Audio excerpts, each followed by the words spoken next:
actually here today just to expand a little bit on the basics of the resume, to really get into how to make sure that the resume not only speaks for you, but speaks directly to the company itself.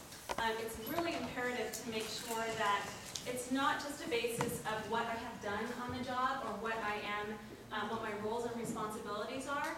It's really about what did you do to make an impact on the organization or within your groups or in your education.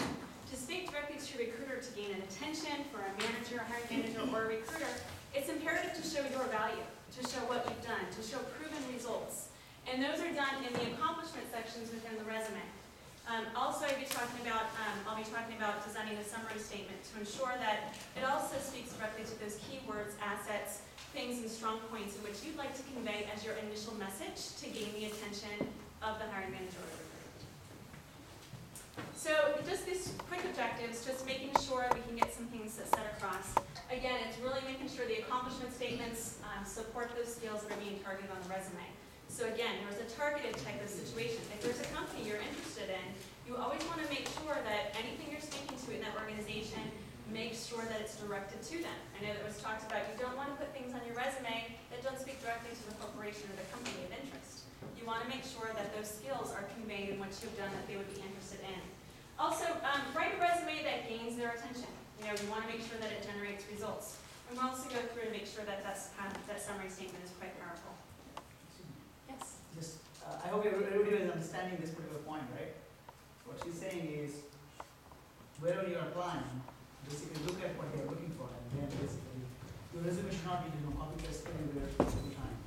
So, years ago, there was the practice that I wrote one resume, and I just sent it out everywhere. That doesn't work today. It doesn't.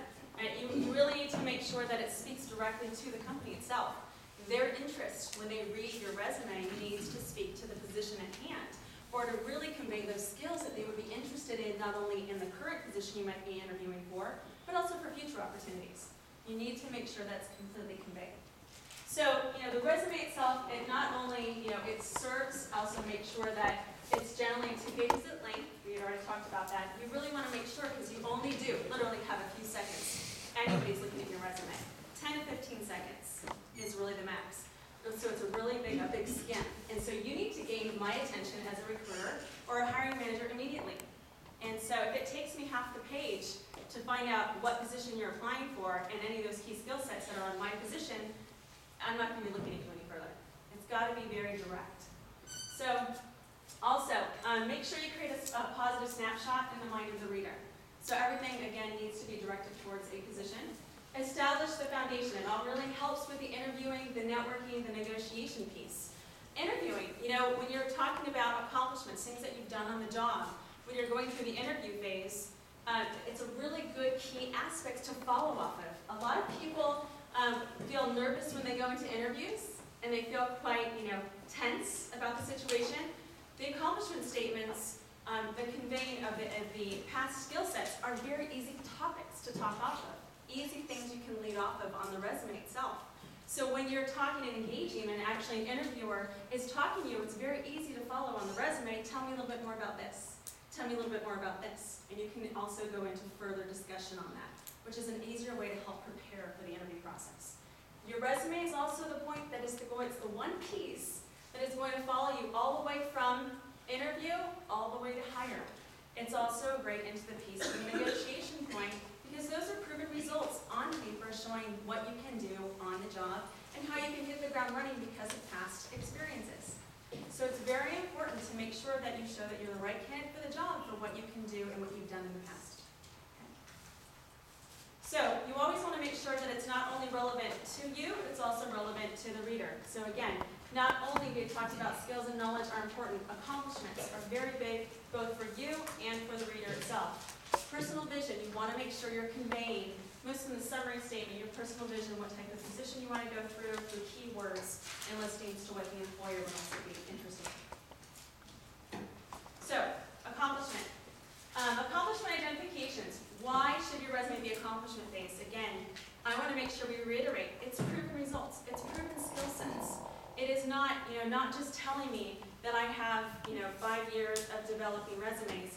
It's telling me how many resumes have I developed, how many clients have I worked with, What has my ratio been to developing resumes to hires?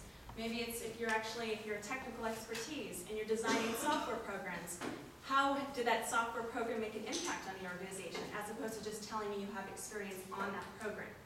Anybody can say they have experience on the program, but if you can tell me how you actually made a difference, or what you actually applied that to, it will show me unconditional experience that will tell me that, okay, I can see that he actually applied it here.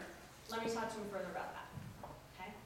Then also sources. I know everyone's like, how do I get an accomplishment statement going? I don't remember what I've done on the job. I don't know how to really devise what I've done in an accomplishment anywhere that I've done, even in class, in group settings, or even in the workforce if you've been working.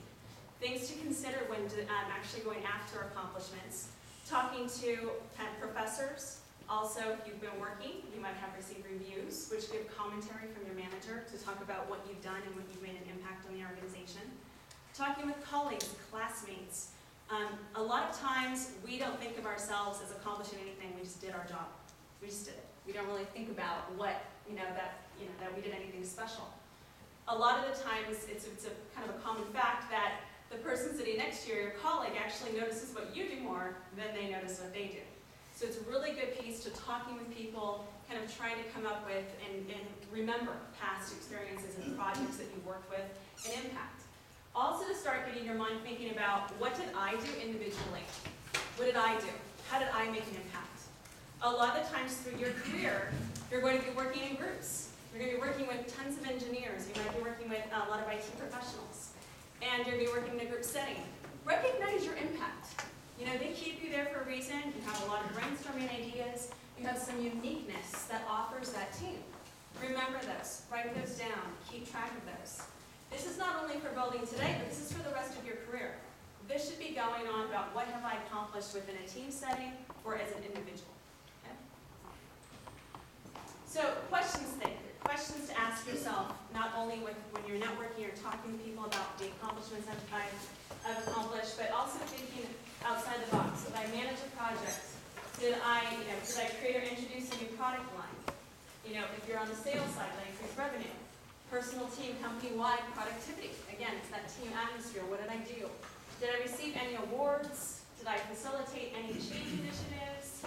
My expertise, did that increase in any way, and how was it impacted? Did I demonstrate independent initiative? Did I accomplish any sort of directives from corporate? Or was there a big challenge that I faced?